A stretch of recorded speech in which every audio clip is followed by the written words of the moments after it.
The following is a presentation of the Championship Racing Network. Drivers, start your engines. Pull those belts down tight one more time, warm up those tires, hit your marks, and let's go racing, boys and girls. NASCAR, Indycar, Formula One, Formula E, and NHRA Racing Talk. This is the Championship Racing Network. Now here's your hosts, Steve West and Matt Nicholson, with producer John Myers. Yes, indeed. The gang is all here this morning as my microphone sounds like it's got a short in it. We don't know why. May end up borrowing another microphone at some point in time, but we'll deal with that during the break. In the meantime, coming up this week, we got news about an Indy 500 veteran returning after a decade away. We got new looks from Williams and Audi. Hey, how much is the FIA president actually going to be involved in Formula One? Remember last week when we were talking about that whole controversial thing about his comments and Formula One people getting ticked off? Things have been changed a little bit. Big news in the broadcast booth for one network. Another race on the schedule for Jimmy Johnson as he slowly fills in that slate. Got a Cup champion arrested in Mexico. Huh? Yep, that happened. All that and more coming up on this week's edition of the Championship Racing Network. Guess what? We're going to throw the green flag on this thing coming up right after we take this break. Stay right here for more on the Championship Racing Network.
To more racing action on the Championship Racing Network.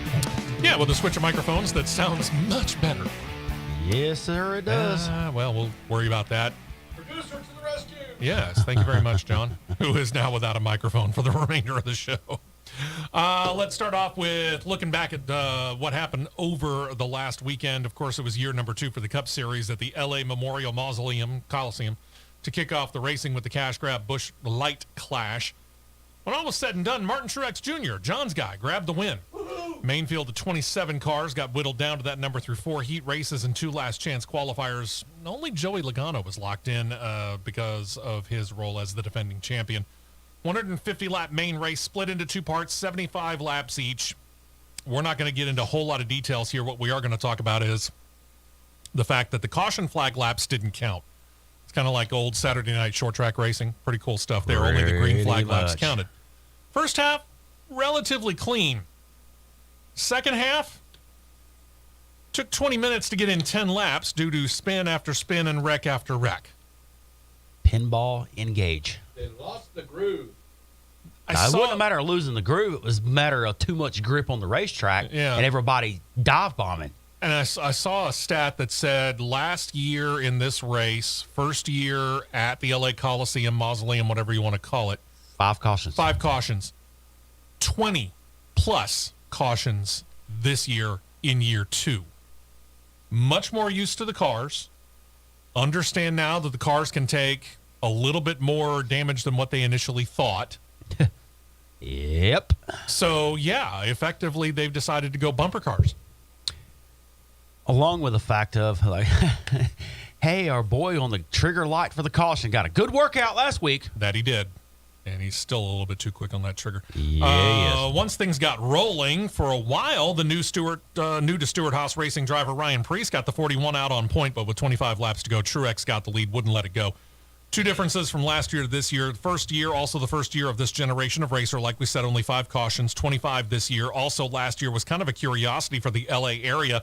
So the stands were considered to be about 70-75% full, whereas this year, at times, it seemed less than 50% full, but it seems at this point in time, NASCAR is going to stick with it. I don't know. Here's the thing. It's a very short-term contract. I think they've got 1 more year left on it. And NASCAR has the option on it.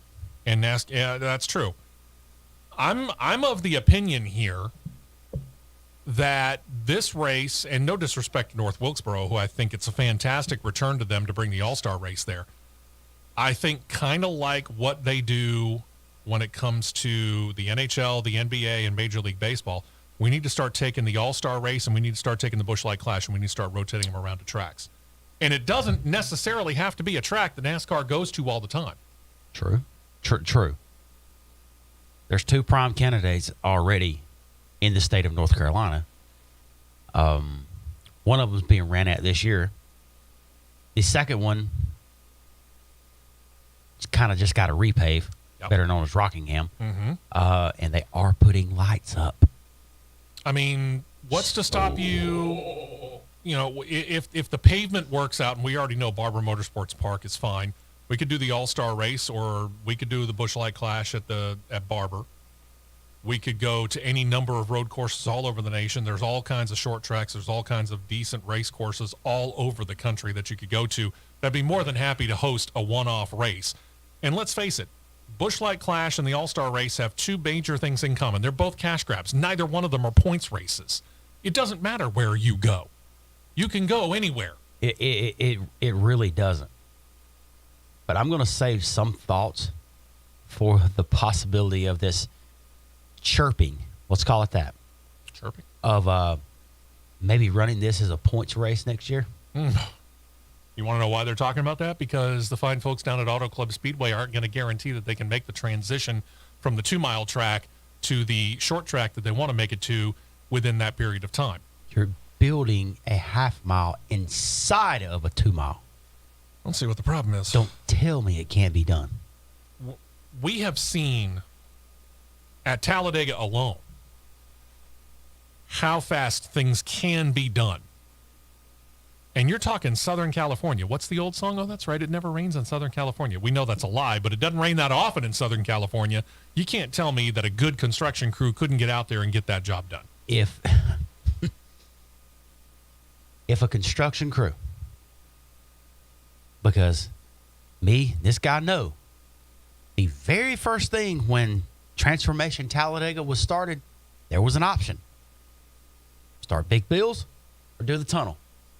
What did Grant Lynch say? We're doing the tunnel first. Uh-huh. He wanted to make sure people could get in and out while the racing was going on. Exactly. And that was not only for the people in the RVs, it was also for the hauler drivers. Series in case something happened on their way down. Okay. We could watch and could see. I would pass by there multiple times a day, even at night. They worked around the clock. And wasn't, correct me if I'm wrong, that one of the wettest winters the state of Alabama had on record? The wettest winter the state of Alabama had on record. Yeah, pumping nearly 2 million gallons of water out of the hole in one day. That happened. Don't tell me you can't do it in California. Yeah, don't tell me it can't be done. If they can dig up the world's largest racetrack, set a tunnel, build it back, and it be scot-free, yeah, don't tell me that. We got to drive on it. We got to ride around on it after they got done.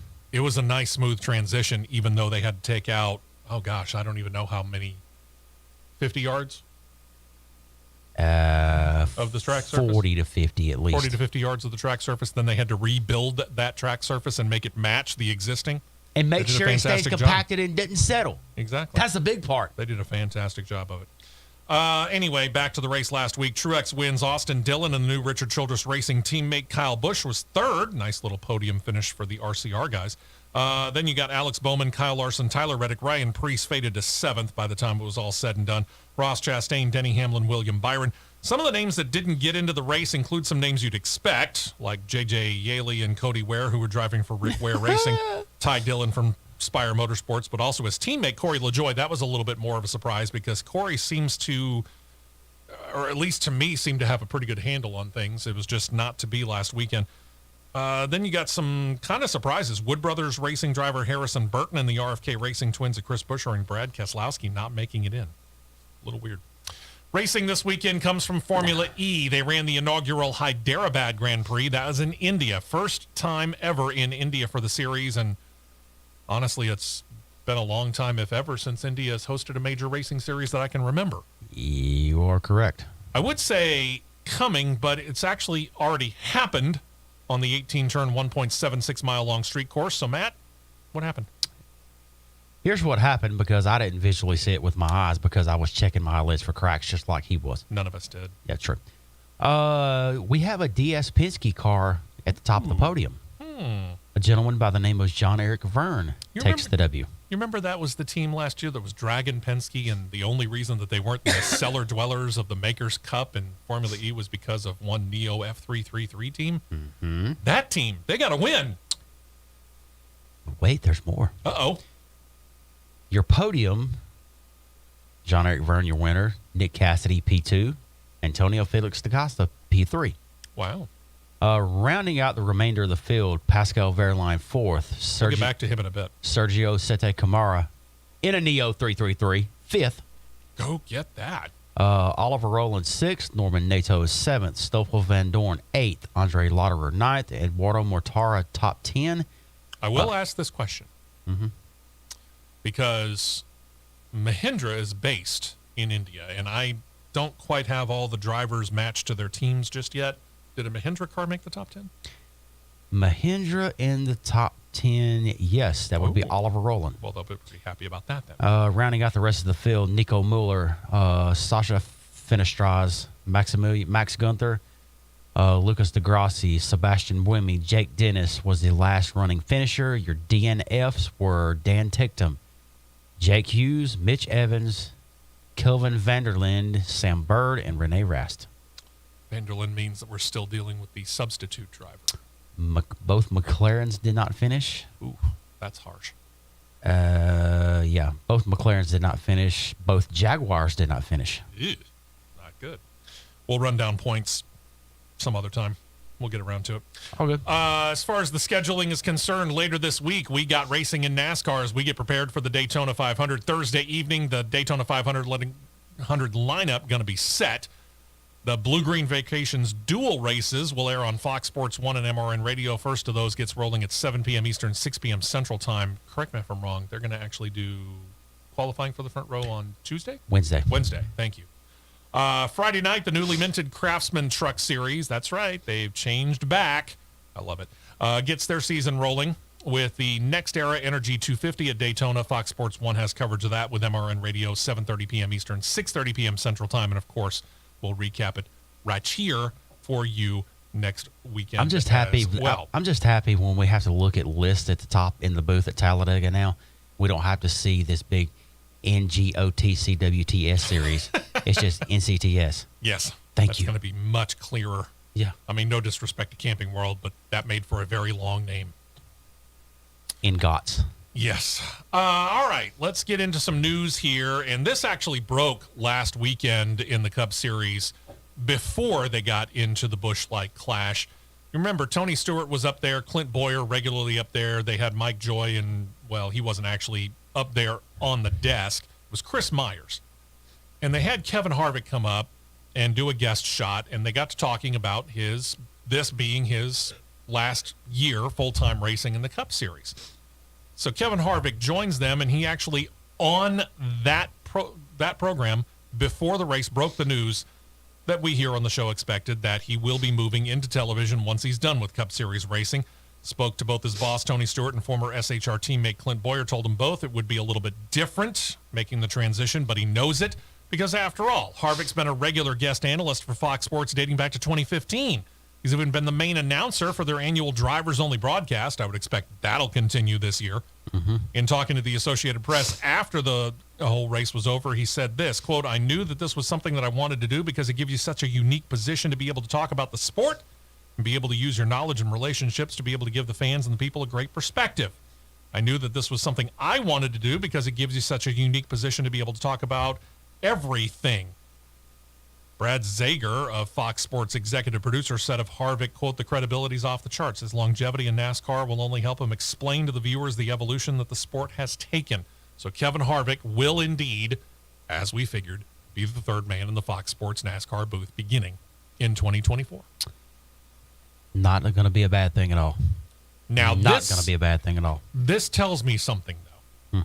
If they're committed to putting Kevin Harvick in that booth, and remember, the TV rights deals technically end at the end of the 2024 season, Fox Sports is going to be doing everything they can to get the rights continued. I kind of secretly hope they get the rights to the whole season. I'd love that, but if they're going to split it, all due respect, NBC better step it up this year because I've been very unimpressed with their coverage. The only one thing I'm unimpressed with Fox is the little cartoon characters on the driver's Yeah, I mean, can't we bus. just get a regular picture? Regular photo, yeah. Let's get rid of that. I'm I'm not a big fan of the cartoon thing, but they've been doing it. They did it in the NFL, and I want to say they did it a little bit with Major League Baseball last year in the World Series. They did. I'm not big of that either. But either way, this to me, it's a fantastic move. I'm going to enjoy hearing, like, we know that Smoke's going to be doing it this weekend with the Daytona 500. Probably you'll get at least one more race throughout that. I'll look forward to seeing who else goes in and rotates in as their guest host throughout the course of their half of the season in Cup Series coverage. But, yeah, I am definitely looking forward to Kevin Harvick getting up there. I mean, Sure.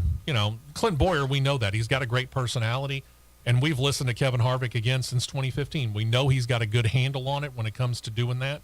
He does. He's got a really good handle. I mean, heck, no disrespect to Mike Joy. If and when, Mike Joy finally decides to hang it up, I wouldn't be all that terribly surprised if Kevin Harvick just slid right on over there and took over the play calling. I wouldn't be surprised either. I mean, he could do it. I mean, when he's been, like you said, when he's been in the lead, he's done an admirable job. He really has. He got real comfortable behind the microphone real quick. I got to give him that. He did. All right, this next story is real big. So, John, let's go ahead, get ready to take this break here because we're going to spend some time on this one here. We got to break a lot of this stuff down when it comes to this next story because it is big. So we got a two-time Cup champion that somehow got arrested south of the border. Huh? Good grief. Paint schemes have been released all over the place. Jimmy Johnson has decided one of the next several races that he will drive again this year. So we know it's the Daytona 500. Where else? We'll let you know about that. Good grief. Sponsorship news and a whole lot of these part-time cars, star cars, if you will, starting to get filled out. Details on the way. Stay right here for more on the Championship Racing Network.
tires only, and back out to the track for more action on the Championship Racing Network. Steve West, Matt Nicholson, producer John Myers here with you on this particular Saturday morning. Super Bowl weekend, and that means it's Daytona 500 week. That's the more important part for us. Yeah, because the two teams that are in it, I really do not care about. Yeah, I don't care that Sorry, much. Nicole Truth be told. DeMond, but I will say this, Nikki, I'm rooting for your Eagles this weekend. I'm rooting for just... Oh, the Eagles made it in? Eagles made it in against the Chiefs. No, I don't care. And yeah, whatever happens, happens. I just hope the commercials are good. I've seen a couple so far. Okay. Well, we just talked about Kevin Harvick, and then the other big news, and we could be accused of burying the lead because this might actually be the bigger story than Kevin Harvick, but I took this in chronological order. Seems that last month, in January, Kyle Busch was taking some time in Cancun, Mexico, and when he was set to travel back home, he checked in with security at Cancun International Airport. They found something in his luggage that was undeclared and unsecured, and just like here in the United States, makes it a big no-no. A size 38 no-no, to be exact. The authorities checked his luggage, found a .38 pistol. According to the police report, using their terms, 6 useful hollow point cartridges. And somebody show me an unuseful hollow point cartridge? I mean, I get that one might be spent, but anyway. So yeah, Kyle was arrested through what Mexican authorities called a, quote, abbreviated procedure. The two-time Cup Series champion was fined 10,000 pesos, which might sound like a whole lot until you realize that the peso to dollar ratio means he paid a fine of about $1,100. Probably had that in his wallet. More importantly, he was handed a 3.5-year prison sentence. But wait, there's more.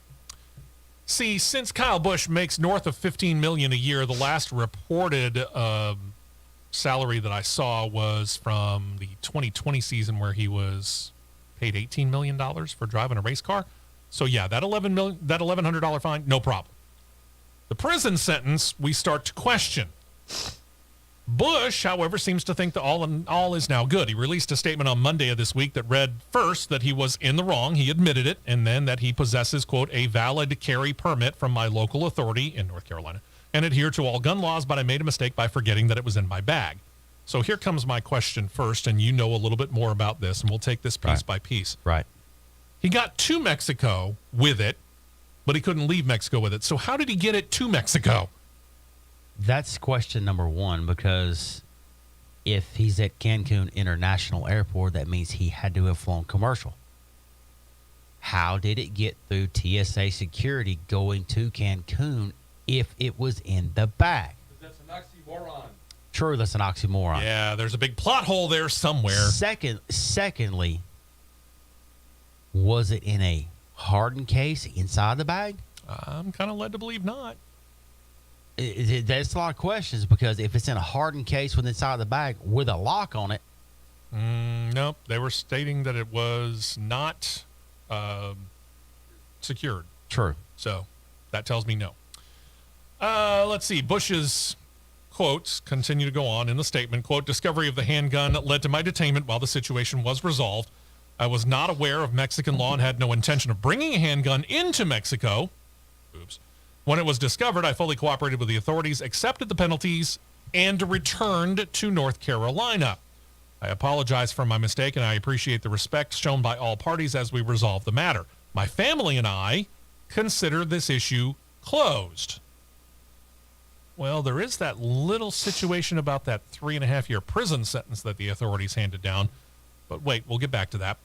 Reports state that Bush likely paid a bond that allowed him not only to go free but to return to the United States. No amount for that bond was announced. NASCAR states that Bush told them of the incident, and they state that because of how things were taken care of, they're not going to hand down any punishment on their part. As for Mexico's constitution, it does allow its citizens to own firearms and hunting rifles, but the bar to get the approval is quite onerous, considering that the military in Mexico is the only legal firearms seller.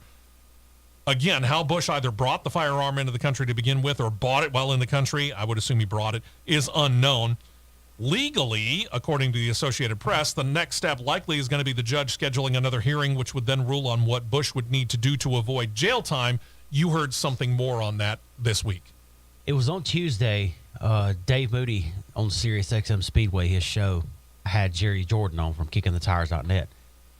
And everyone in NASCAR motorsports media knows Jerry Jordan will dig into and do any kind of investigative reporting that there is, whether it's this much or the size of this station we're sitting in, no matter what. Or the size of Kyle Busch getting arrested in Mexico because of holding a handgun. That's true.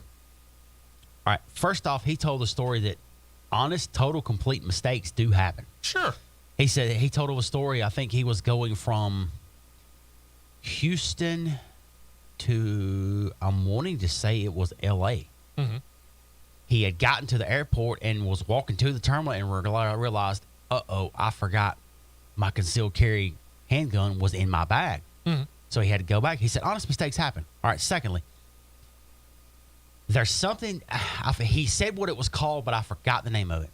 It's something that's within the Mexican statute of laws that if a prison sentence under 4 years is given for an offense like this, the option is there, pay the fine, and it's considered done.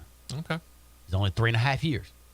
Because he said doing more of the investigating of everything, this happens very commonly in Cancun specifically because it's being such a tourist destination for the country of Mexico. All right. Pay the fine. It's done and over with. He paid the fine. That's why he's saying considered it closed. Everything's moving on. Nothing, and his lawyers and legal teams handling it behind the scenes and getting everything taken care of. If any additional fines have to be paid, those additional fines will be paid.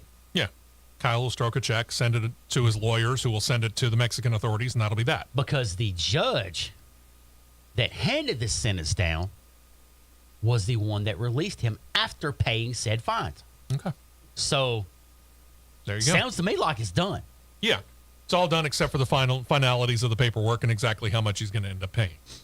So, yeah, not necessarily a problem. And I've been in this situation myself, not with a handgun, but a few years ago, right after my grandmother passed away, my wife was going to stay up in North Carolina. I had to come home, so we put me on a little puddle jumper, basically. My wife took me to the Asheville Regional Airport and lawnmower service there. And I went in and I checked into TSA. It's two terminals. It's two gates. It's not even two terminals. It's two gates. I mean, literally, it's a regional airport. Sounds like Montgomery's where there's only 3. Yeah, except it's smaller. But TSA is TSA. I walked in. I said hi to them. They were really two very good guys. I went through and, put all the shoes and the belts and the wallet and all that stuff and put it in one bag. And I put my bag through on another one. All my shoes and everything went through first, and I grabbed that, and I was over there waiting for my bag to come through as I'm putting my shoes on, and here comes the TSA guys, and they go, "Sir, did you forget something?" And I went, "What?" They had found that I had left a gift that my grandmother had given me of 2 of my grandfather's old pocket knives. I had put them in that bag and forgotten about them. They were very cool about it. They were like, "You got somebody that can come back and grab these?" And yeah, I can. So they escorted me like they have to. One of them escorted me out onto the sidewalk and said, "When it gets taken care of, come on back in. We'll take care of it." So I call my wife sheepishly, and she has to come all the way back from 5 miles away where she's already been gone.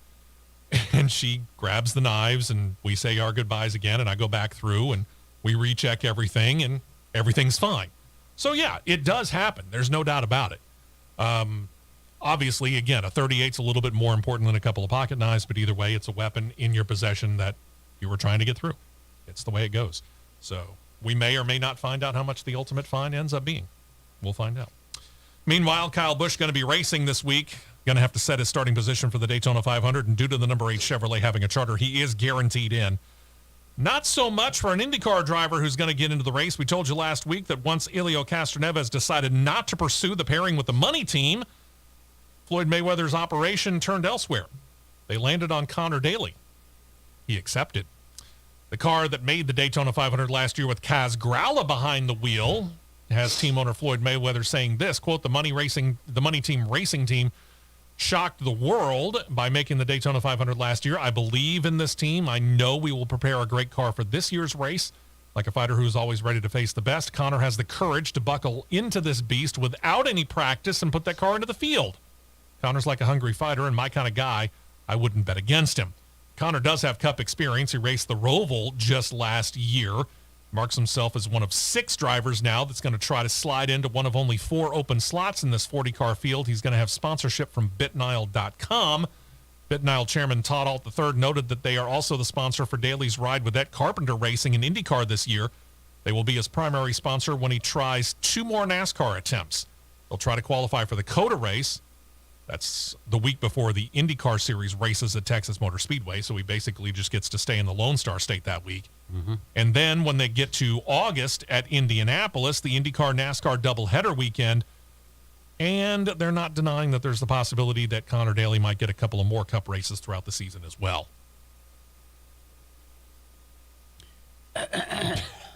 And step up to the tee box, one Matt Nicholson. COTA. Indianapolis. Yep. Road courses. Daytona. Not a road course. One of these things are not like the other. I'm What are you gonna get? sorry, but automatically, unless I'm completely fooled, and if I'm completely fooled, I will say it on this airwaves next week. There's car number 1 that will go home. Yeah, okay. There's car number 1 that will go home. Okay, so here comes the question. Is it a it's A, B, or C in this case? Is it the driver, A? Is it B, the team, or is it C, a combination of the two? C. Okay. It's a combination C, because the money team, what's the money team, It is. is showing that they're not willing to put the money needed down to get a fast car. Because that car, that said car, is a car that Starcom built to test before they shut the doors. Oops. Secondly, you're putting someone, yes, he's been 230 miles an hour in an Indy car. 230 miles an hour in an Indy car stretched out and strung out in the field is quite considerably different than running 192 in a 3,400-pound car inches away from your neighbor on a track that can barely hold you 3 wide. It's doing good to hold you 3 wide. And you're going to be 2 wide guaranteed the vast majority of the dual race alone. Majority. So who locks in and tries to push the Thursday IndyCar night. guy in? Thursday night is going to be very telling for Connor Daly. Extremely. Let's see what else we got here. How about Front Row Motorsports? This kind of came as a little bit of a shock. This was a head scratcher right here. The first part of it, not the head scratcher. Front Row Motorsports decided they're going to put 3 cars into the Daytona 500. Okay, you got your full-time cars, you got your 34, you got your 38.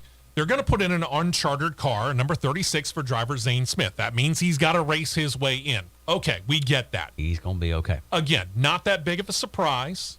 You know, it's, you know, this is where everybody's trying to do everything that they possibly can, give themselves the best opportunity to win the Daytona 500. You want to put a 3rd car out there? It's kind of like teams putting a 4th and 5th car in the Indy 500. True.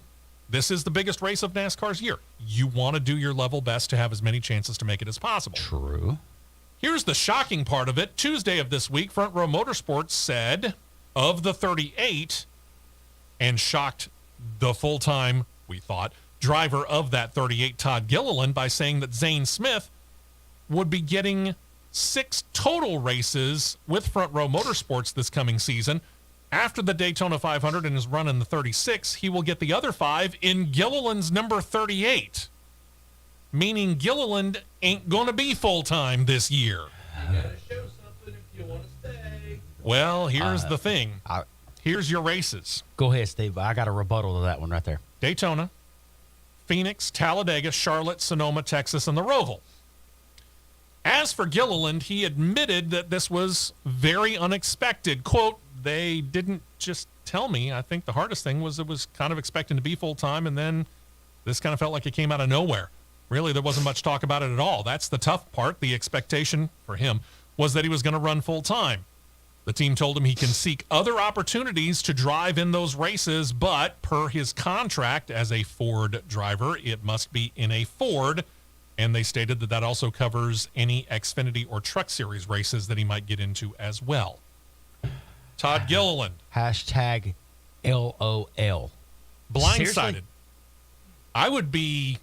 I'd be more than a little ticked if I were Todd Gilliland and they hadn't come to me beforehand and said, hey, we're thinking about doing this. I can't remember if it was John Roberts on his show Trading Paint or if it was Dave Moody or both. They were both very commending and very nice and very good about Zane Smith getting his shot in Cup because, quite frankly, he's earned a shot. And he's being groomed for it. I mean, he's clearly Ford's top development driver right now. Absolutely. And this is no disrespect to, for example, the two Stewart-Haas racing drivers who are running Xfinity this year, one of which has a couple of years in Cup Series experience under his belt. I'm talking about Cole Custer. Which last Sunday proved that the 41 car was not the problem. Exactly. No disrespect to you, Cole, but yeah, you needed a little bit more seasoning. But yeah, the star right now in the Ford pipeline that's not already in Cup looks to be Zane Smith. Easy. Is Zane Smith easy? But, Larry Mack was fuming about this one. Not at Zane Smith, but at front row. Rightfully so. This was handled wrong. Very much handled wrong. It was John Roberts. Okay. Dave ripped him a little bit, but Dave let it go. John Roberts said, and Chocolate Myers agreed with him 10 million %. He said, if you've got the money and got the ability to put a third car on the track at Daytona, you've got the ability to put a third car on the track for 5 additional races. Phoenix, Talladega, Charlotte, so on. Yeah. 6 additional, excuse me. Plus Daytona. 7 total races. 7 total. 7 total. 6 in the 30. You've got that ability to do so. Why are you taking somebody that you've only had in a Cup car 1 year and ripping him out of the seat just to put somebody else in the seat? Are we trying to see if it's a car problem or a driver problem? Or both? Well, and here's the thing. I mean, we've already talked about this, and I get it. Cole Custer and Riley Herbst are both sitting there, drivers in waiting, wanting to get either back into or to the Cup Series for Stewart-Haas Racing when Kevin Harvick is finally done. But they're going to have to do a lot to prove themselves, especially Riley Herbst, because he's done nothing in Xfinity competition. At least Cole Custer can say he had a season where he claimed the most wins in Xfinity Series that year, 9. They want to see him build that back up, and I would imagine that means probably a couple of years running that 0-0 in Xfinity competition. Zane Smith is the star, and he is really more Ford performance than he is any particular team's set driver. So there's actually going to be probably something of a bidding war for Zane. Probably will be. And I don't mean any disrespect to Front Row Motorsports, but if you're Zane Smith and you're presented a different an opportunity to go to Front Row Motorsports in the 38 or Stewart-Haas Racing in the 4, which one are you thinking about? Enough said. We'll be right back on CRN. We will be right back with more on the Championship Racing Network.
fuel only, fuel only. Go, go, go.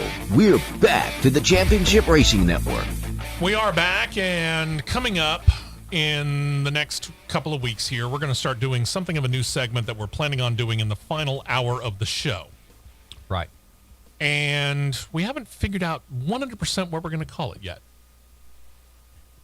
Yeah, we need to think of a good name for it, but it's a scenario of, did they nail it or did they miss it? Spot on, spot off, however you want to look at it. Yeah, up or down, thumbs up, thumbs down, thumbs whatever up, you want thumbs to call down, however you want to call that. And the basic premise of this is that as we do what we do on this show, and you watch the racing on any particular weekend, during the course of that weekend or during the week, you may have a question and you want to pose it to us. And truth be told, the easiest way to do that is by email. And then John will compile all those emails, and Matt and I won't see them.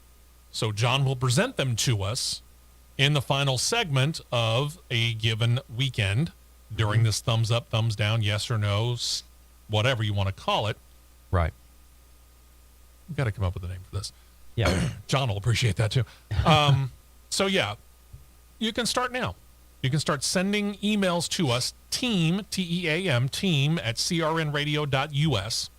John will be the person in control of getting those emails. So again, team, T-E-A-M at crnradio.us. Start sending your questions in now.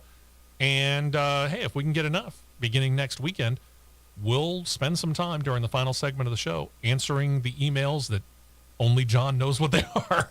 That is right. And again, we'll plan on having a name for it by next week, mostly for John's benefit. Hopefully. Hopefully we have We can one. have our listeners, viewers. And yeah, if you got a suggestion for the name on this, send that too. We're up for it. Or if you post it right here in the thread of the comments on their YouTube feed, There you go. we may have something by the end of the show. Who knows? You never know. We might like something that you post there. So yeah, go on. And by the way, you can do that if you go on to YouTube and just type in CRN Live. You can check this out. If you're listening on the radio, you can check us out there, and you can comment back and forth with us as well. Back to Cup Series information for you. Jimmy Johnson's return to NASCAR promised select races in that number 84. We do know about the Daytona 500. What we didn't know until this week was where else he was going to be going. We now know one of those races. Again, it's not a full-time car, so they're not going to get a charter for it. A charter is not exactly the cheapest thing on the planet. This one did not shock me. Not really. He's going to attempt to qualify for the Chicago Street Course race. I got it. I get it. I understand that. Just like he will in all likelihood, because if he were going to run the double this year, he would have already announced it. He's going to try for the All-Star race. Yeah, he's going to take a shot at it. I can guarantee it. Sure, there are more races to come. He and the team aren't talking about that, by the way. Something I thought about last night, and it crossed my mind, with the Chicago Street Race coming up. Mm-hmm. How many IMSA-based teams will build a car just for this race and attempt to qualify for it? I could see that. I mean, this is the inaugural time for NASCAR on a street course in Chicago. There's going to be a lot of eyeballs on this, because there are going to be some people that they're going to want to see it fail just as much as NASCAR wants to see it succeed. There's the historic moment of having eyeballs in there and being able to get your stuff in front of a whole lot of eyeballs. That is true. One of the first IMSA teams to build a prototype test car, the test mule, if you want to call it that, Action Express. I'm not surprised by that, considering that Jimmy Johnson has a tie with. They built the car. Yeah. That's the team that I see building one to attempt this race. I could see that right off the bat. Who do you think they put in the driver? I wouldn't be surprised to see someone like maybe Felipe Nasser. Could happen. Last week, you might remember, we talked about Toyota Racing Development President David Wilson in an interview saying that Toyota was working to add cars to their Cup Series roster. He said he would like to see 10 to 12 sometime fairly soon. Well, Trackhouse Racing team owner Justin Marks got asked earlier this week on SiriusXM Satellite Radio's NASCAR channel if a move to Toyota might interest him. Marks replied, well, more would be good for David and his group. It just won't be with Trackhouse. And the thing about that is, and I got to say this, that shows a commitment that Justin Marks believes True.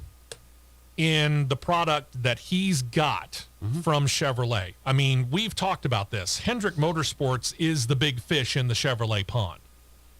Hendrick Motorsports dominates the Chevrolet pond. Richard Petty Motorsports certainly is in there. Don't get me wrong. I'm sorry, not Richard Petty Motorsports. Legacy Motor Club MC, they're in there. But Richard Childress Racing is really more what I was thinking. They're the second biggest fish in the Chevrolet pond. Everybody else is third and back. You have the chance to move up in the pecking order technically at Toyota if you wanted to. But right now, he's not interested in that. He wants to stay right where he is. He's happy with it. And you know what? Considering their performance last year, 3 wins, 2 for Ross Chastain, 1 for Daniel Suarez, I don't blame him. He's on that. He's not there yet, but he's on that trajectory to become the number 2 Chevrolet team quick. 2A, 2B. He and Richard Childress. 2A, 2B. Because now that Busch is in the fold at RCR, they're going to resurge this year. There's a race within a race here. It's a riddle inside a mystery inside an enigma. There's a race within a race here because I can guarantee you Richard Childress would like to get back to being more than just a 2-car team. And we already know that there's that Project 91 over there at Trackhouse, and I would not guarantee, I wouldn't bet against him getting ready to add a 3rd and maybe a 4th car sometime in the fairly near future, because that's what these teams want to do. They want to maximize their effort. They want to maximize that communication between their own teams so that they can talk to their drivers and get everybody else better. And the sharing of information within your own team is a heck of a lot easier than Richard Childress going to Rick Hendrick and going, hey, we've got a little problem on the 8 car. Can you tell us what you've been doing on the 24 car? No. It's something I found interesting that was done this week because I listened to quite a bit of Sirius XM.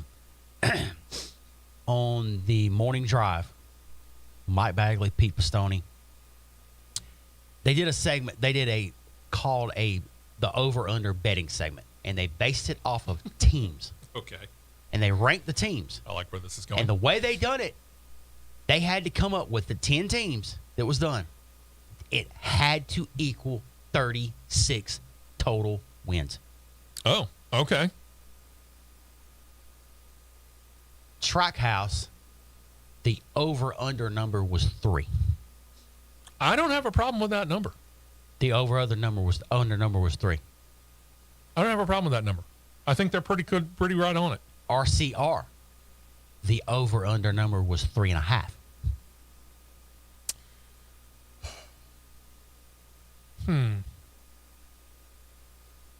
Sorry, Austin, but that places a heck of a lot of weight on Kyle Busch's shoulders. Not that he can't handle it. I mean, we've seen him be able to win in there, but that means he's got to get real comfortable in that 8 car real quick.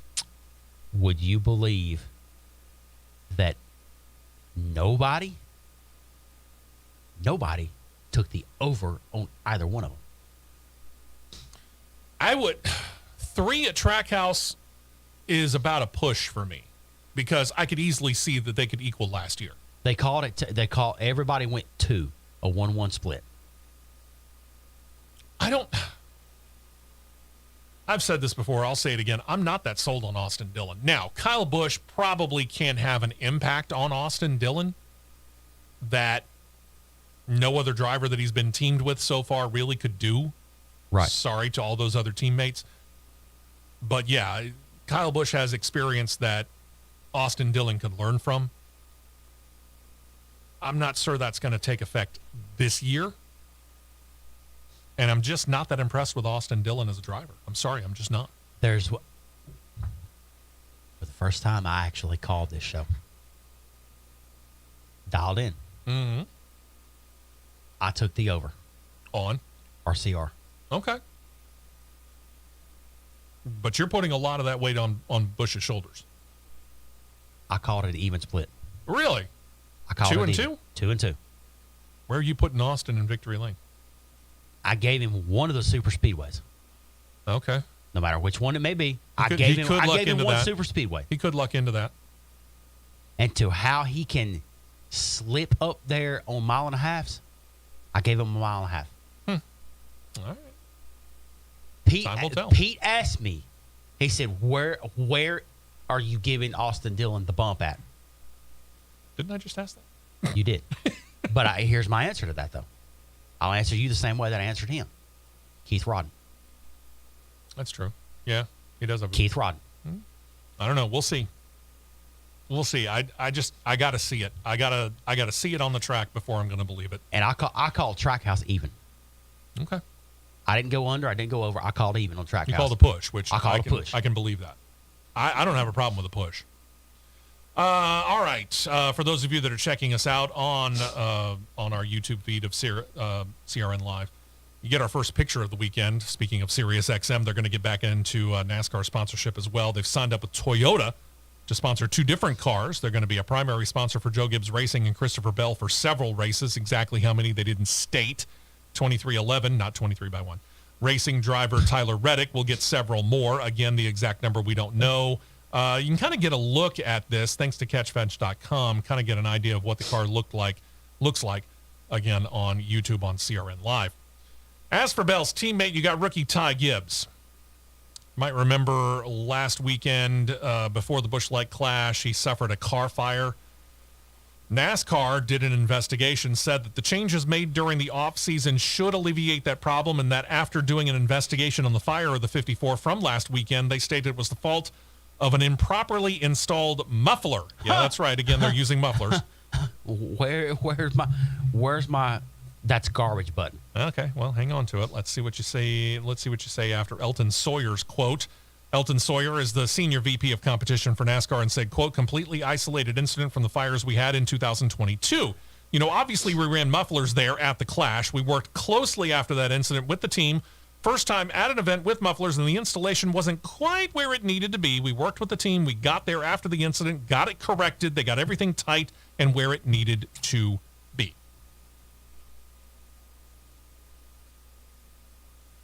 I'm sorry, but I'm not buying that. I'm not buying it, because if the muffler was improperly installed, how does it get into the cockpit to the level that it got into the cockpit? Yeah, I mean, everyone was basically saying that it was a cockpit-based fire. Mufflers under car. Question is where under the car? Well, those mufflers, there's 2 separate segments of the muffler. I saw a photo. There's 2 separate segments of the muffler. I mean, we can imagine that they're going to get pretty toasty warm. Yeah. All right.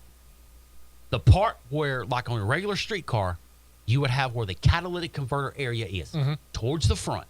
Okay. You have a small section there, and then you have a larger section that's towards the rear where the exhaust exits out of the side of the car in front of the rear tires. So headers coming out of the engine block come together in, for example, a Y pipe. Yeah. A collector, and then you're going to have a short area where muffler number 1 is going to be, and then you'll have another pipe, and I know I'm oversimplifying this, but still, and then you'll have another pipe going into the second muffler. Mm-hmm. That second muffler probably is going to be somewhere under the cockpit. It is.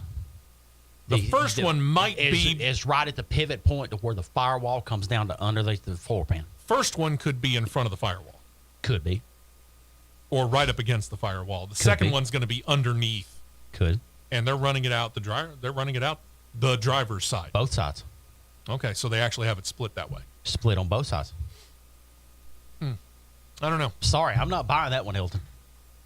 I'd have to see a heck of a lot more on that before I'll buy it myself. Because I've never seen a muffler improperly installed throw fire to the point to where it melts the side of the car off. Yeah, and we already know this because they did a change on the bodywork last year because of rubber buildup inside the wheel well area, that the rubber's going to get caked up in there, and if it gets stuck onto that muffler, boom. We know how hot those things are going to get. Sorry. Rocker box, boys. Yep. It's somewhere in there, I'm betting, but that we're just the deliverers of the news, right? One more note, U.S. Air Force's noted flight team, the Thunderbird, set to perform the flyover before next weekend's Daytona 500, going to help mark several milestones. We've already talked about this coming year being the 75th year for NASCAR. You realize this will be 65 years of the Daytona 500? Pretty cool. Mm-hmm. It's also 70 years of the Thunderbirds. So they all get to mark it all in one good flyover. Mm-hmm. I love the Thunderbirds. Them and the Blue Angels always have a whole heck of a lot of fun watching them.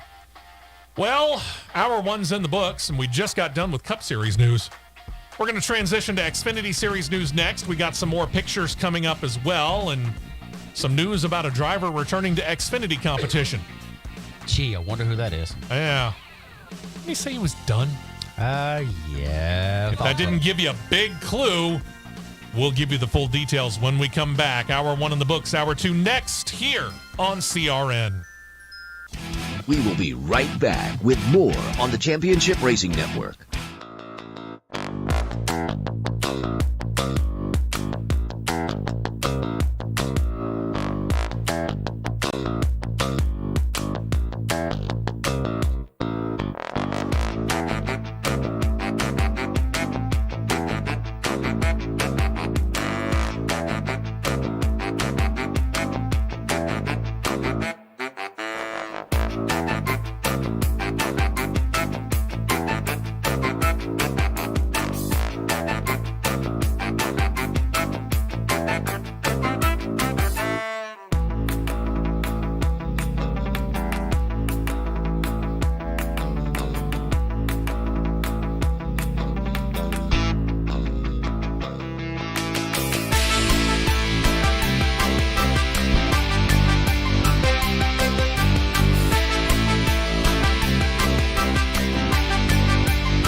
And we're back to more racing action on the Championship Racing Network.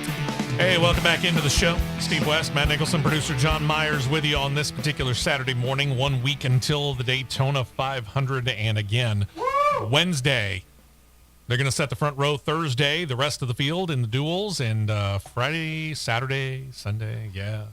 Man, I wish we could be at Daytona. Anyway. Question for you, Matt. Answer. You remember back when Kyle Busch insisted he was going to stop running Xfinity Series races once he attained 100 Series wins? I do believe that was after Nashville Super Speedway of last year. How many race wins does he have now in Xfinity? 100. It's actually like 102, isn't it? Yeah, I think it is 102, correct. Yeah, about that. He's re-entering Xfinity Series competition this year. So I guess that went out the window. A 5-race slate, driving for fellow Chevrolet team Cowlick Racing in their number 10. Apparently that's going to be their star car this year.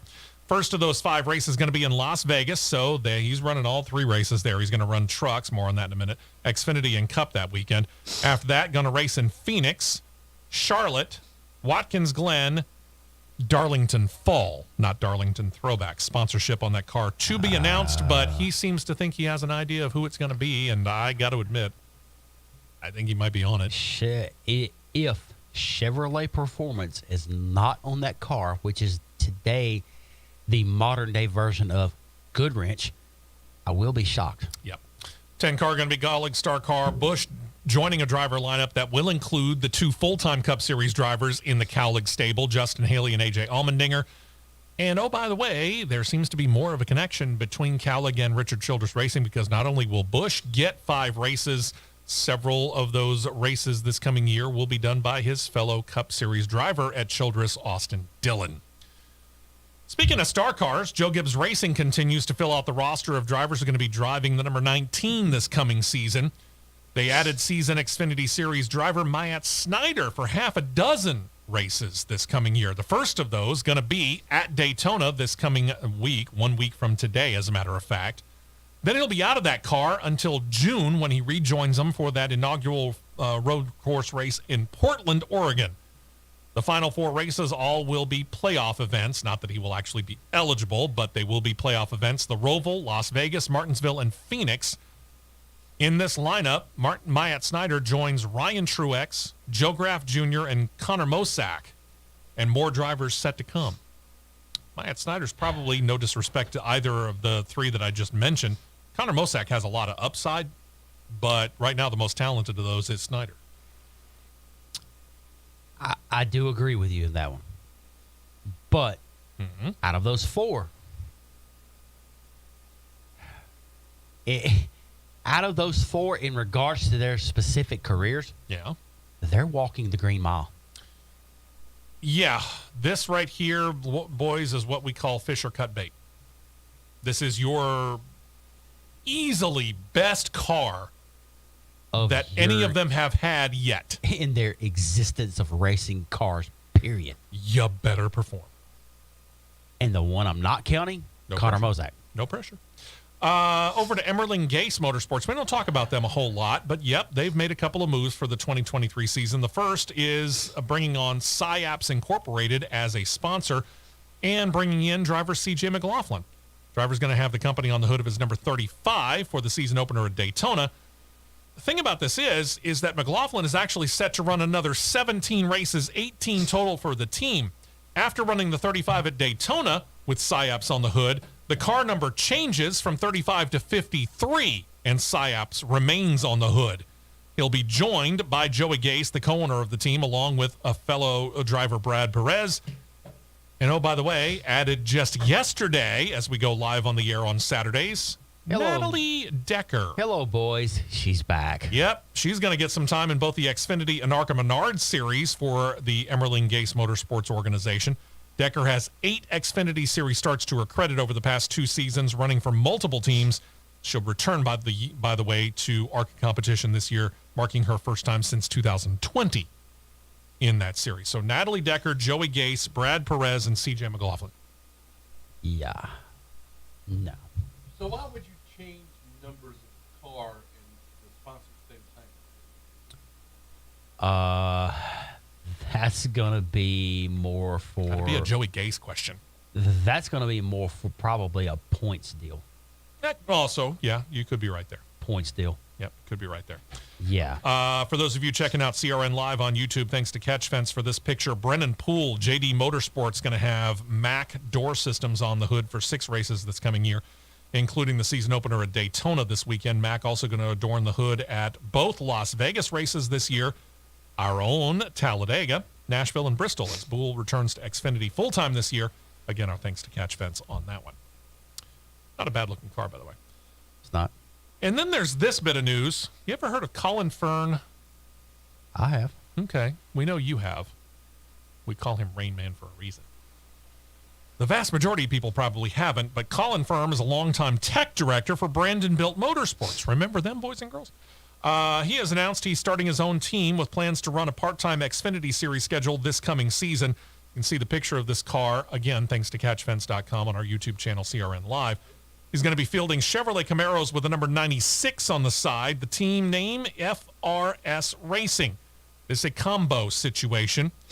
The names making up the initials F for Fern, Colin himself. His mother's maiden name is Ring. There's the R. His stepfather gets on there as well. Will Sherman, that's the S. He says at this point in time, he's got no driver. We got one.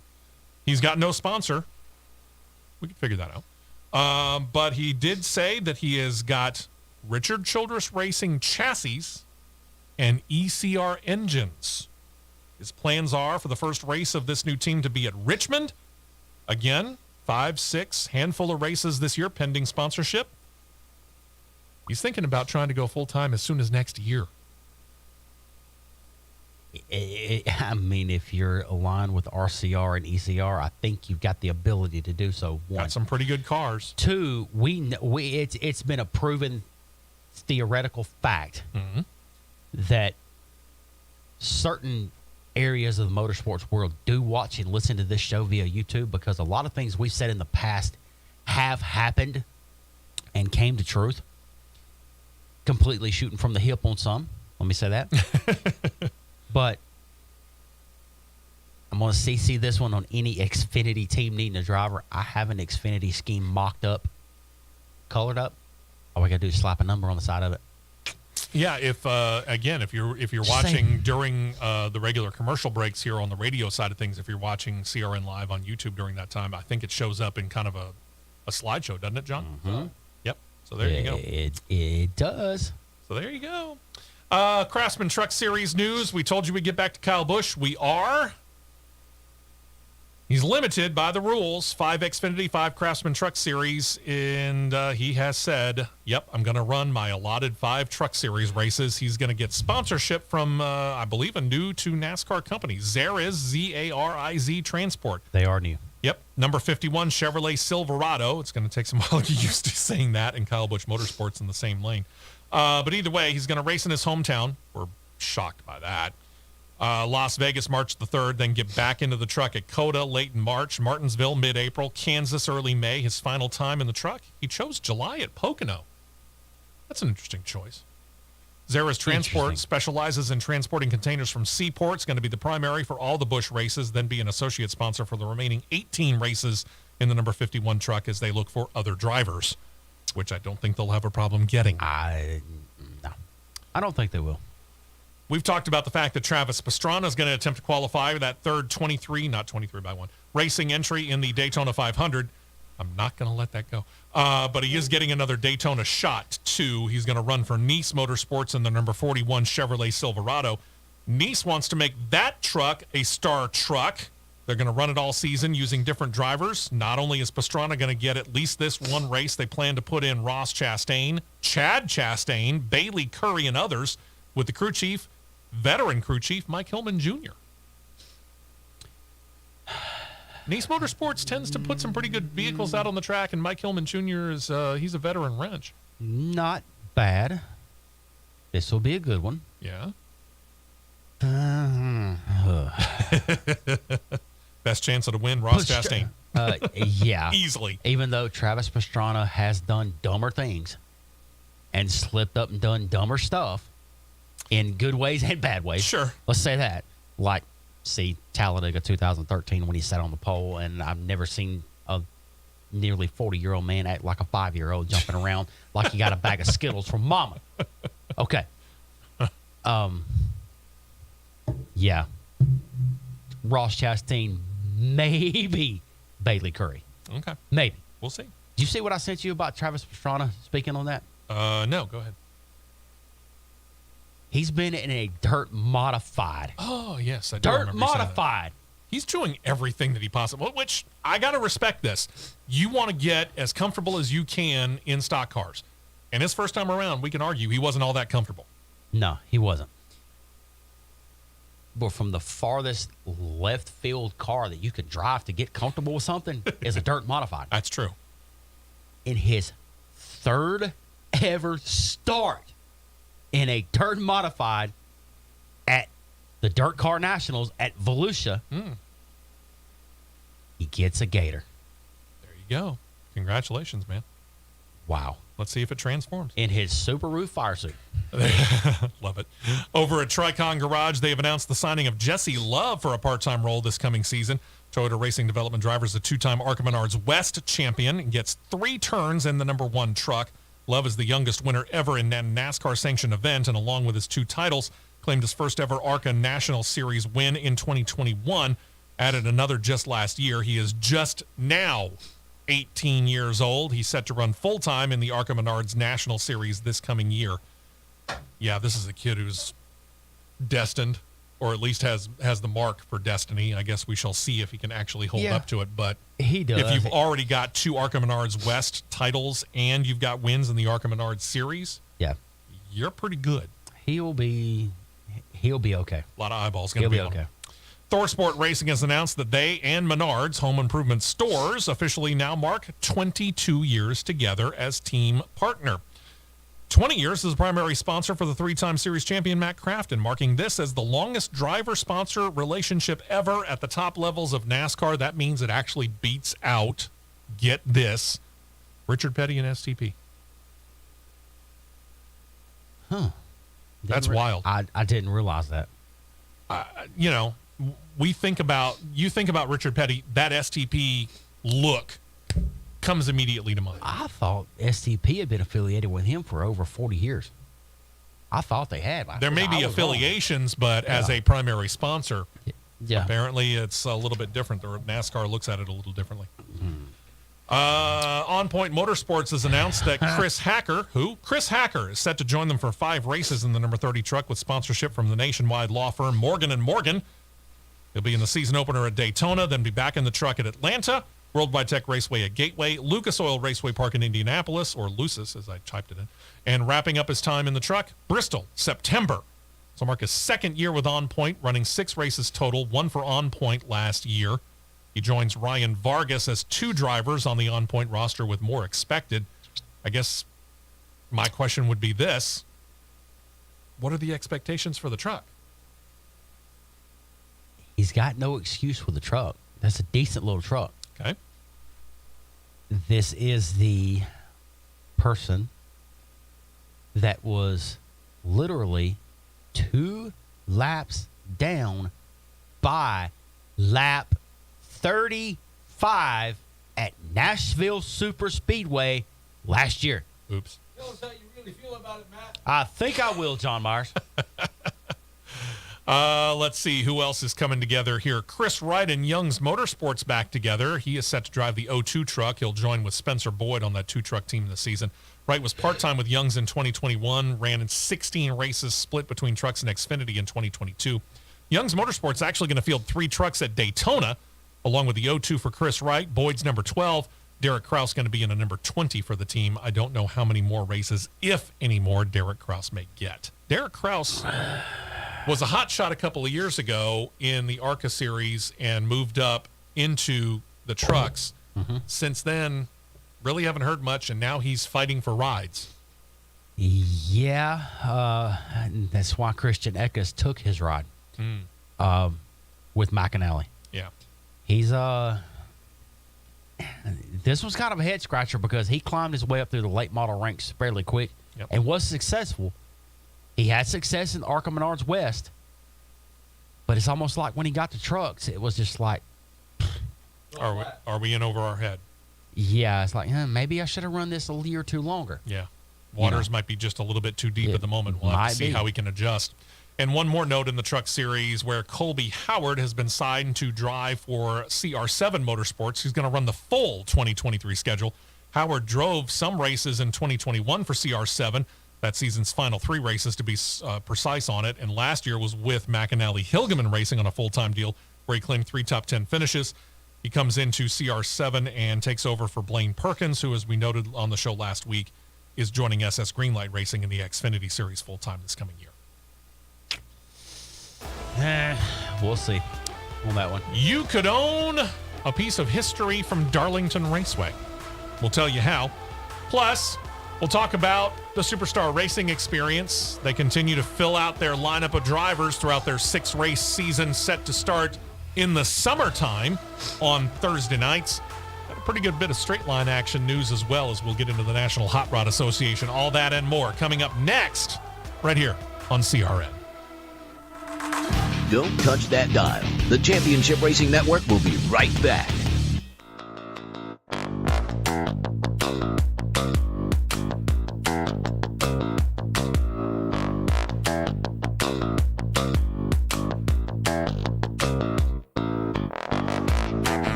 Two tires only, and back out to the track for more action on the Championship Racing Network.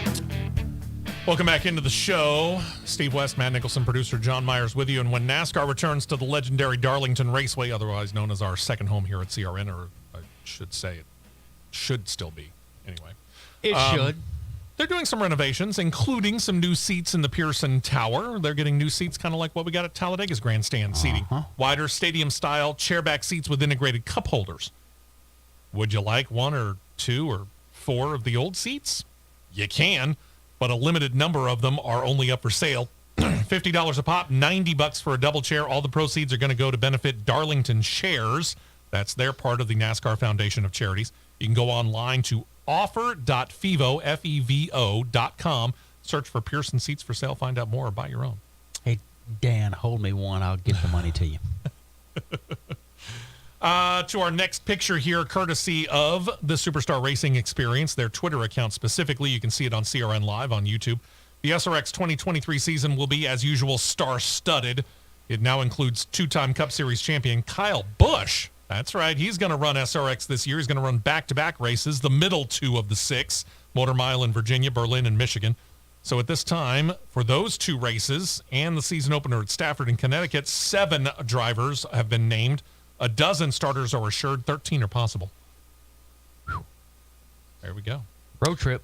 Noted this on the show last week. Got 4 full-time racers announced. They are 2012 Cup Series champion Brad Keselowski, 2-time Truck Series most popular driver Hailie Deegan, 2000, Cup champion Bobby Labonte, and 2008 Daytona 500 winner Ryan Newman.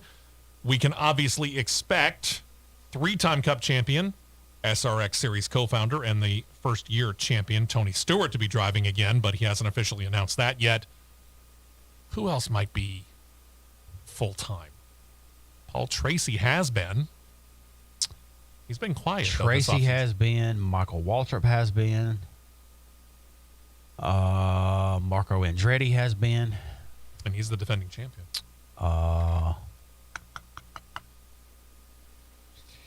Trying to think. I'll be interested to find out who's going to fill out these fields. Yeah, it will be interesting. Ryan Hunter-Ray ran full-time last year. Yeah, he did. We'll see. Yeah. Time will tell. To the National Hot Rod Association, NHRA News part-time Foley Lewis racing team planning on entering their top fueler in 10 events this coming year with driver Doug Foley. In preparation for the expanding schedule, they have two people coming in. They're going to be co-crew chiefs. Veteran crew member Glenn Huzar has been promoted. Veteran NHRA Nitro crew chief Lance Larson has been brought in as well. Co-shot callers for the team. Huzar was in charge of the Supercharger program for the team last year. Larson, again, new to the operation.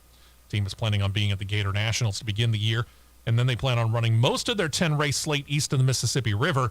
But they did note that they got plans to run the final 2 races of the year, which means they're going to Nevada for the NHRA Nationals at the Strip in Vegas and the season finale, what used to be the Auto Club Fall Nationals, now the In-N-Out Burger at Pomona, now at the In-N-Out Burger Pomona Drag Strip in the In-N-Out Burger NHRA Nationals. That's a mouthful. Say that 5 times fast. Yeah, don't try this at home, kids. I'm a professional. John Force Racing and their longtime sponsor, Flavor Pack Frozen Foods, have expanded their partnership ahead of the 2023 season. They're going to get Hood Time as the primary sponsor on Robert Height's Funny Car, as well as their primary sponsorship on Brittany Force's Top Fuel Racer. The Top Fuel deal covers half the year. The Funny Car deal covers 4 races, including the season opener at the Gator Nationals. And John Force Racing announced their driver and crew chief pairings from 2022. They're going to carry over, for the most part, into 2023 with a notable exception. Your drivers, John Force himself. We talked about Brittany Force, Robert Height. The 4th one is Austin Prock. The main exception is Austin Prock's car because he lost crew chief Ron Tobler. He retired. He's been replaced with Chris Cunningham, who slides over to Prock's Funny Car from Height's Funny Car. It actually gives Height co-assistant crew chiefs, or team crew chiefs in waiting, as you will. They're going to be Thomas Prock, the son of the returning lead crew chief on Height's car, is Jimmy Prock. He and Nathan Hildahl are going to be basically learning at Jimmy Prock's heels. They're going to follow him and do everything that he tells them to do, basically. And that tells me that there's the possibility Jimmy Prock is looking at maybe not this coming year, but potentially retiring as well. It's probably coming because he's in the twilight years of his career. But I will say this. This is the right way to do it. You identify those people within your organization who you feel can best handle the job of, in this case, crew chief, and go, hey, we have the opportunity to get you in a coach in waiting, a crew chief in waiting position. Right. Let's get you in that training mode right now so you know what's going to happen, and it's a smooth transition. Whenever Jimmy does decide, I'm done, you can just slide right in and take care of it. Absolutely. Or if an opening happens on one of the other 3 cars in the John Force Racing stable, you're ready to slide over there. Yep. I like it. David Grubnick continues to be the crew chief for Brittany Force. John will continue to have co-crew chiefs in the pairing of Danny Hood and Tim Fabrizi. The 2023 Big Daddy Don Garlick's Museum of Drag Racing has announced their 2023 class of honorees for their Hall of Fame. John Force, we know his resume. He notably leads the field that includes names like Shelly Anderson Payne, who started actually as a crew chief on her dad's Funny Car before she moved to crew on Top Alcohol Dragsters and actually began driving herself. She won the 1992 Southern Nationals. She would also move to Top Fuel, claiming 4 more event wins and a whole lot more, but crashes in 2005 and 06 ended her driving career. For a short time, she worked with ESPN and their NHRA coverage as well. Others coming in, noted chassis builder Ron Atterbury, Sonny Mesner, who paired with Garlitz on his as his crew chief, Carol Bunny Burkett, who for a while was a Playboy Club bunny. That's how she got her nickname. And then moved on to driving. She got her first race that she ever entered, won it, in a 1964 Ford Mustang that her husband had given her. She would go on to pretty well held racing career in both the United States and Canada. From down under, Graham Cowan of Australia began nitro drag racing down there and then continued it here in the United States in Top Fuel and Funny Car. He claimed the 1995 Aussie Top Fuel Championship. Got the Knapp brothers, Vinny and Richard, both got into racing very young. Their family deciding to build a drag strip, and in 1962 opened up Raceway Park in Old Bridge Township. They raced well after the Knapp family sold it off, but unfortunately closed back in 2018.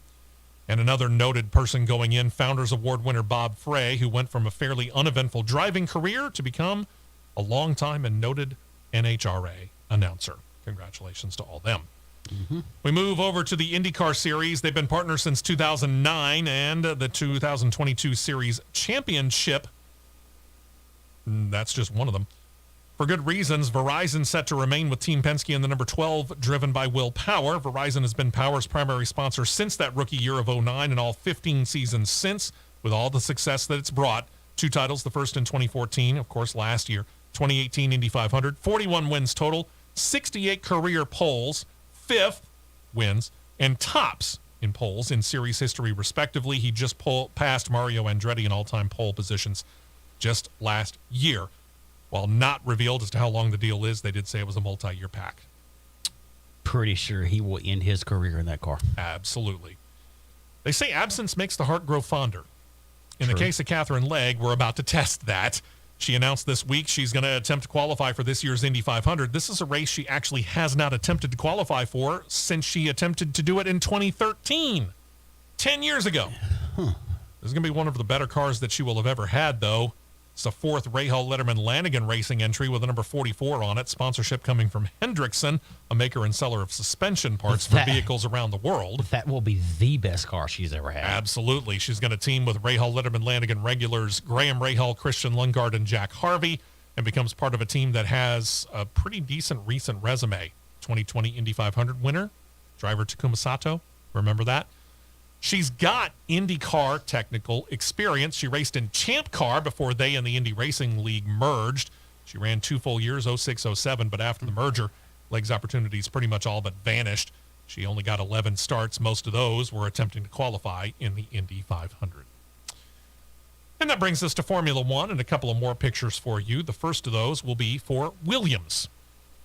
If not the actual car, at least you get an idea of what the paint scheme looks like on CRN, kind of like right there as you're looking at YouTube.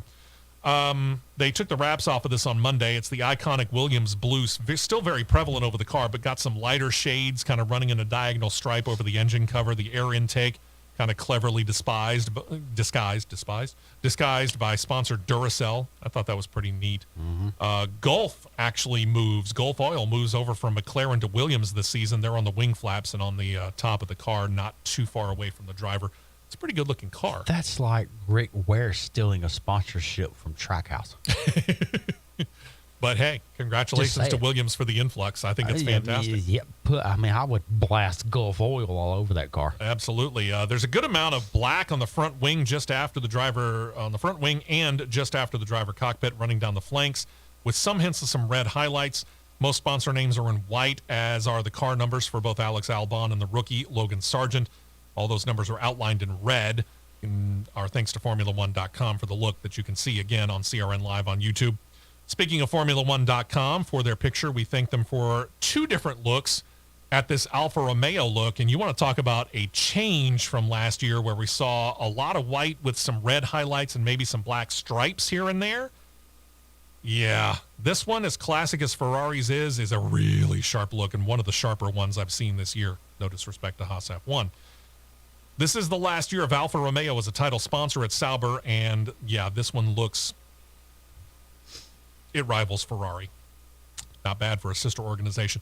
It's red from the nose over the driver's cockpit and across the engine cover, but from the side, a healthy amount of bare carbon fiber, almost looking black, adorns the rides, and then covers the entire rear end and wing with white lettering and numbering all over the car from sponsors and such. Once again, Formula One, thank you. We appreciate the use of those pictures you get to see from the side, and I think is it from the top, John? Yes. Okay. So you can see it there and there. As for McLaren, They lost the Gulf sponsorship, and they have yet to show off their 2023 racer, but they let it known internally that they've, like all the other teams, have a code, but it's incongruous, to use a $10 word. Look it up, kids. At the beginning, the code name begins with MP. That's typical. However, since 2017, the code name switched from MP to MCL, McLaren.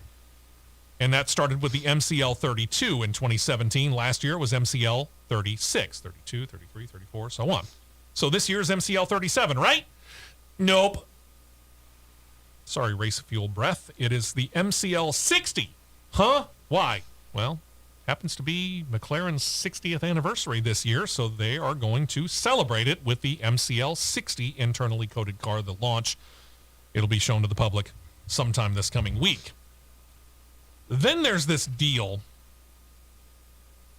We keep getting more and more information on the deal between Ford and Red Bull that brings Ford back for the first time in darn near 30 years. Or I'm sorry, darn near 20 years to Formula One. By the time they actually come back, it will be 22 years because I think they went out in 04. Beginning in the 2026 seasons, the engines that go into the Red Bull and AlphaTauri racers are going to be branded with the Ford Blue Oval. We've told you that here on the show the past couple of weeks. Formula One and the FIA are set to recognize the Red Bull-Ford combination as a new engine supplier, but not 100% so. Huh? Whew. Here we go. They're going to be labeled as a partial new engine supplier under the most recent Concord agreement between Formula One, the FIA, and the drivers and the teams, which means under those rules, they're going to get 90% of the full payout, according to motorsport.com. This, by the way, not going to be saddled on Audi because theirs is going to be an all-new clean sheet design from Audi, all pieces of the powertrain. That's the key point there. Because here's the thing. Ford's not working on a clean sheet engine for their half of the alliance with Red Bull and AlphaTauri. Other teams, notably Ferrari, started to question the status because the engine likely going to be based upon the Honda-branded engines that Red Bull and AlphaTauri have been and will continue to use, the design anyway. Again, it's just going to take the Honda name off and put the Ford name on. The FIA, under the newest financial regulations of Formula One, divvy up monies based on percentages when it comes to powertrain. 40% for infrastructure, 50% for the internal combustion engine status, and 10% for the energy recovery system. It's that ERS that caused Ferrari and the FIA concern because it considers, quote, the prior experience of the power unit manufacturer in Formula One ERS systems and potential possession of significant recent intellectual property. And Ford, they state, has no status in that regard. They give them the infrastructure. They give them the internal combustion engine. They will not give them the ERS. So for year number one, they get 90% of the potential payout that they would have gotten otherwise. You want to talk about digging into ridiculous detail here. We've said this before. I'll say it again. We talk about rule books in NASCAR, and yes, it's a nice thick book. But if this is the thickness of NASCAR's rule book right here, this right here is the thickness of Formula One's book. It's stupidly detailed. If I knew that the part of the YouTube feed wouldn't get muted, I would key up the music and say these words. Like sands through the hourglass, so are the days of Formula One and the FIA. Oh, this is crazy. I mean, That's this ridiculous. is absolutely nuts. I mean, they're going into that much minutia in detail to try and get this thing set right. Wow. If you've got the money and you've got the ability to do so, why are we not letting them in and they want to pay the fees? Well, Let them in. and I'll say this because, for example, John and I drove in this morning in his car, which is a hybrid, which means it's got a battery pack. It's not like Ford has no experience whatsoever in being able to put together, for all intents and purposes, an energy recovery system. EcoBoost. They could do it easily. Yeah. Wow.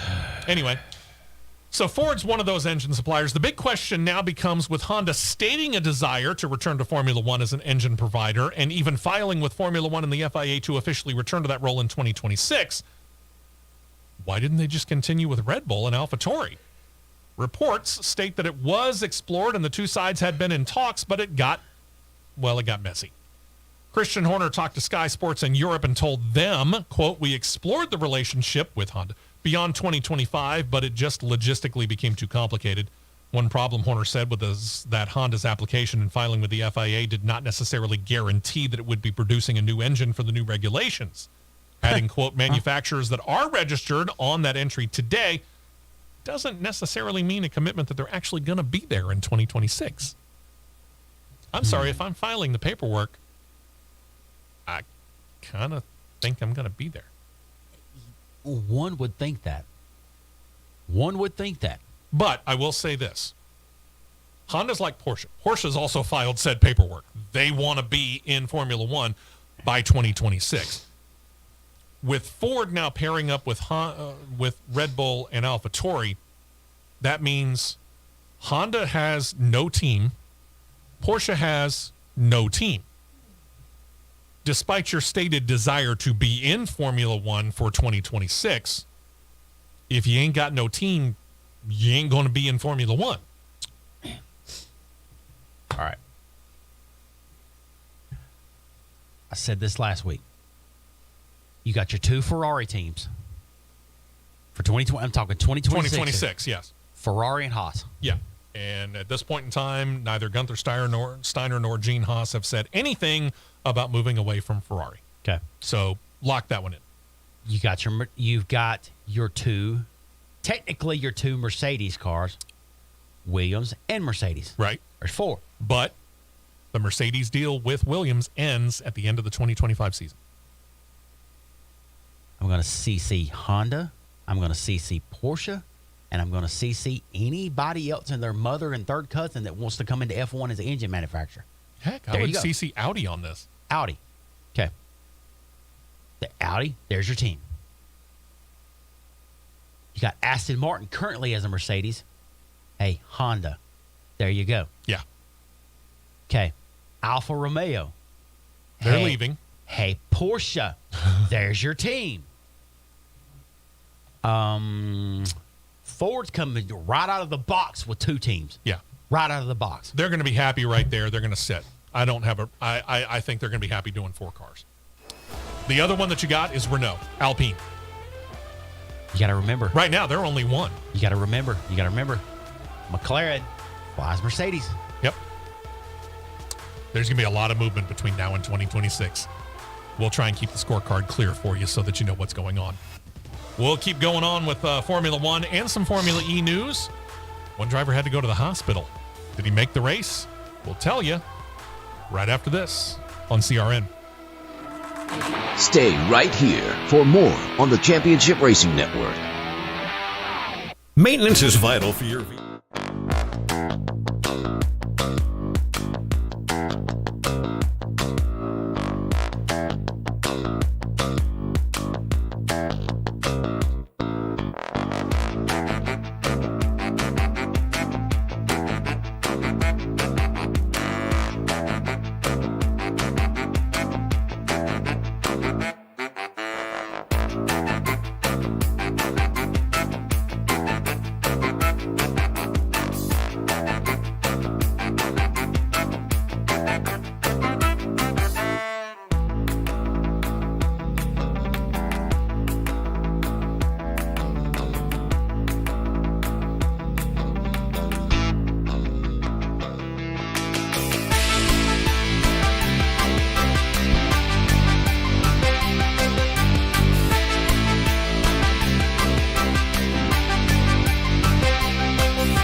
Fuel only, fuel only. Go, go, go. We're back to the Championship Racing Network. Hey, welcome back into the show. Steve West, Matt Nicholson, producer John Myers. About 15 minutes left or so. Hey, City of Las Vegas hasn't even hosted their first Formula One Grand Prix. It's set to run in November. Remember, Saturday night race after Thanksgiving. At 10 p.m., baby. That's going to be different. But I'll check it out because I'm looking forward to it. Thing is, despite the fact that we haven't even seen race number 1, Clark County commissioners have decided that if you can get the contract, go ahead and up it through 2032. Clark County Commissioner James Gibson said, quote, I think it's important to note that we have a 3-year contract currently with Formula One, but we anticipate a lifetime in partnership. The approval from the county commission, Gibson said, is part of an overall plan. Quote, this will open the pathway to be able to do it for at least 10 years and then beyond that. I'm sure those who will succeed us in the commissioner's chairs will see the value in what we've done and continue to do it forever. The approval has caveats. Among them, the use of Las Vegas Boulevard South, better known as the Strip, is approved through the deal on the condition that the Strip is only closed from Wednesday through Sunday, the week prior to the Thanksgiving holiday in November and in the years 2023 through 2032. In other words, it means pretty much unlike almost all other Formula One events, this will continue to be a Saturday night race local time for the contract's duration. The course, as it's laid out, will feature some very nice scenery along the Strip. It will include running in front of Caesar's Palace, the Bellagio and its noted fountains, and Mandalay Bay and Luxor hotels, you know, the pyramid with the big light on top, and all those casinos. And it's going to be a 3.8-mile-long course, one of the longer ones, technically, in Formula One. There are plans to build a Formula One paddock permanent just off of the Strip where pit road is going to be. So, yeah, they're committed to this long term. If tickets were not so high. Yeah, we might try and go, but that's ridiculous. And can you imagine? I haven't looked at this. But again, we're talking, and I've been to Las Vegas a couple of times in the past. Let's see, the first time I went out there as an adult would have been 2007. And I was out there again in 2009 and a third. So I've been out to Las Vegas 3 times since 2007. Stayed at the Luxor, which was at the time we went there in 2007 undergoing renovation. So we actually got a pretty good deal for staying there because, again, construction was going on at the time. Second time, we got a deal because we were going for a convention. And because we were going for a convention and it was during the downturn in the economy, again, this was 2009, we got an upgrade at the Flamingo Hotel where we stayed, and we actually got put in the floor right underneath the high roller suites. Mm-hmm. Real nice area. I mean, how nice? For example, I could lay in the bed and I could push a button on the wall and open and shut the curtains. Sweet. And I go into the restroom.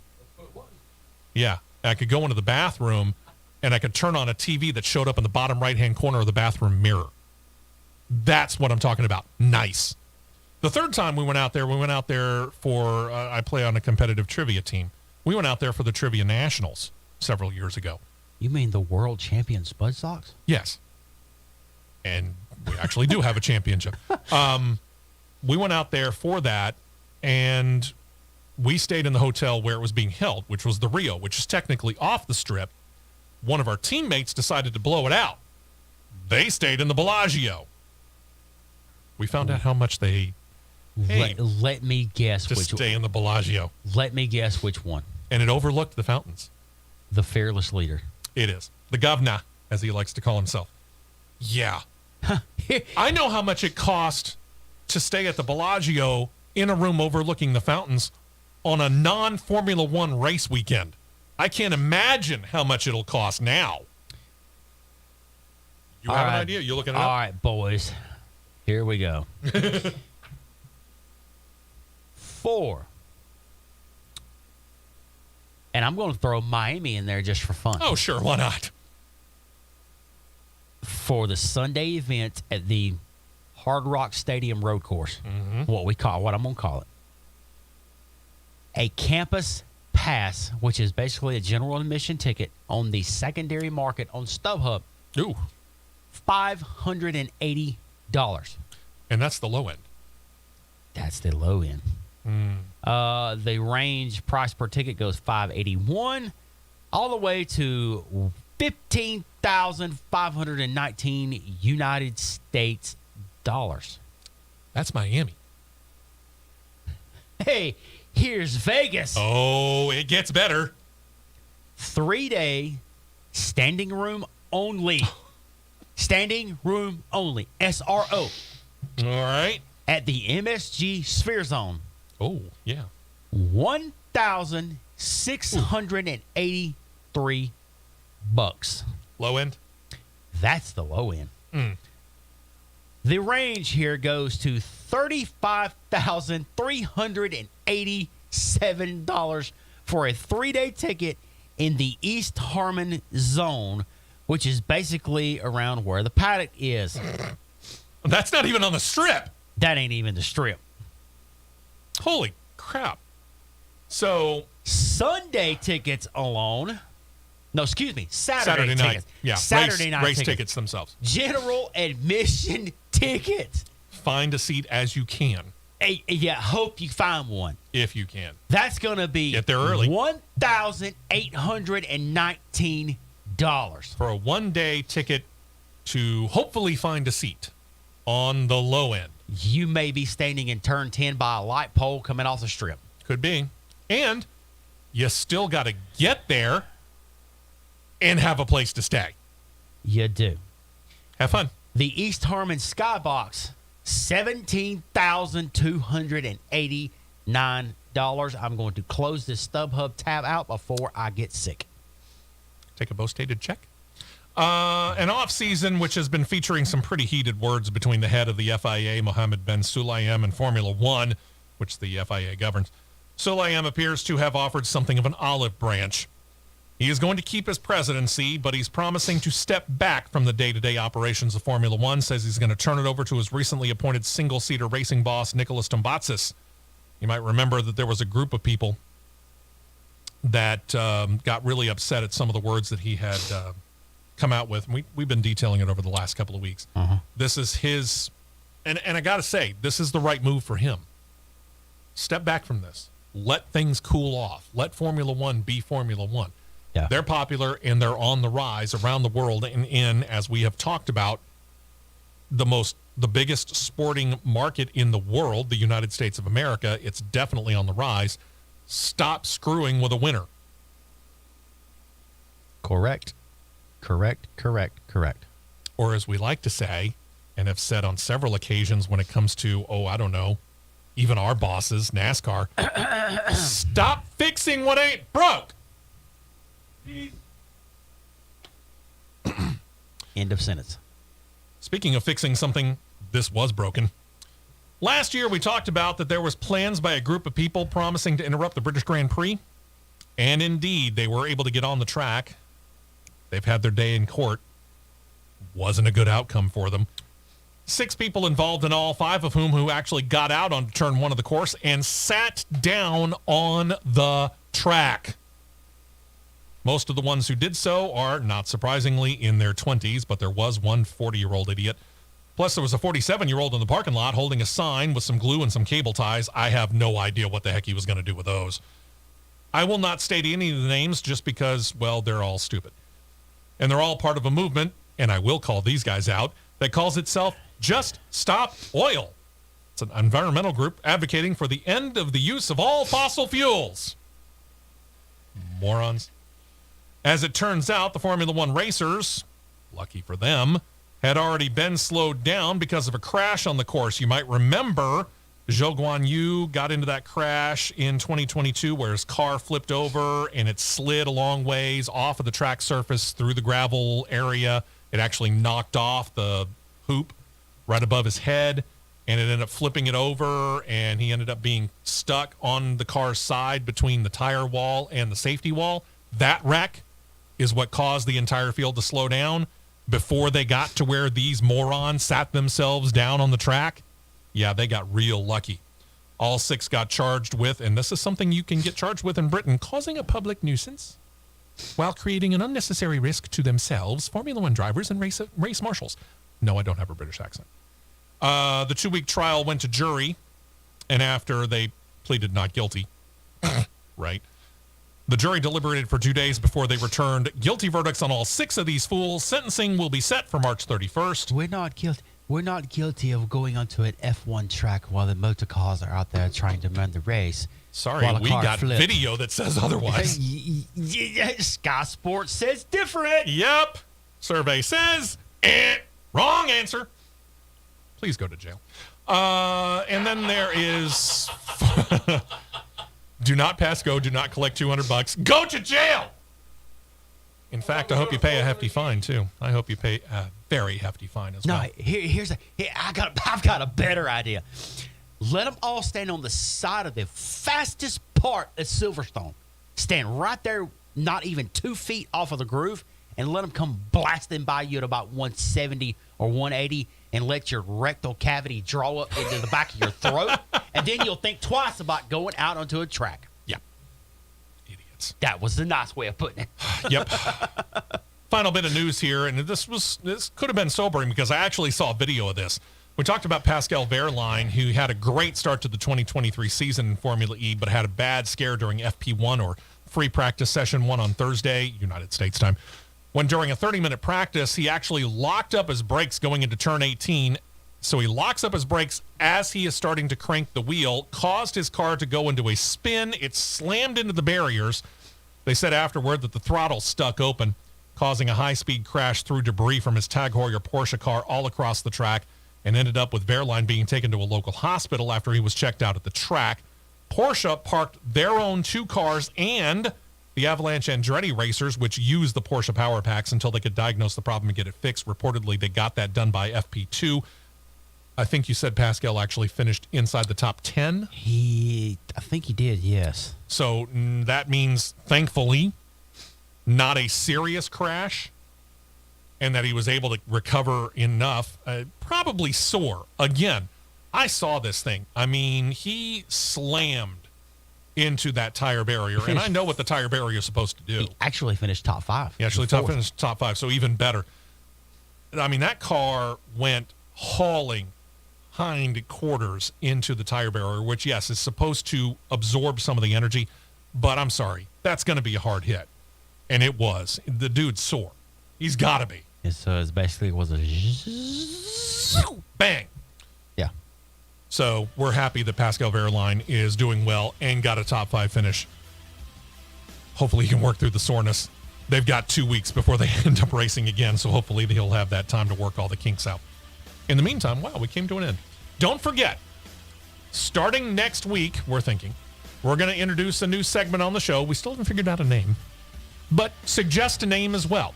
And this is basically you send your questions via email to team, T-E-A-M, at crnradio.us.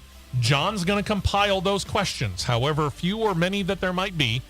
We will not see them ahead of time. We will not hear them ahead of time. John will throw them at us in the final segment of next weekend's show and weekends as we go along. So if you got a question about racing, let me repeat that. If you have a question about racing, correct, feel free to send it to us, team at crnradio.us. John will compile them, and we'll do our level best to answer them beginning next week on the final segment of the show. And if you got a name for it, throw that in there as well. This is a family show, so keep it clean. Yeah. Yeah, the final segment, John says, which I guess we could try and get Europe to come back, and we can have them create a new version of the final countdown called The Final Segment. It's the final segment. There's a reason why I'm not a professional singer, ladies and gentlemen. All right, that's it. Please go ahead, start those questions coming, start those suggestions for the title of the segment coming as well. Yeah. And we'll be back next week, and we'll be ready to talk a whole lot of Daytona 500 and so on. Y'all have a great week. We'll talk to you next week right here on the Championship Racing Network. This has been a presentation of the Championship Racing Network.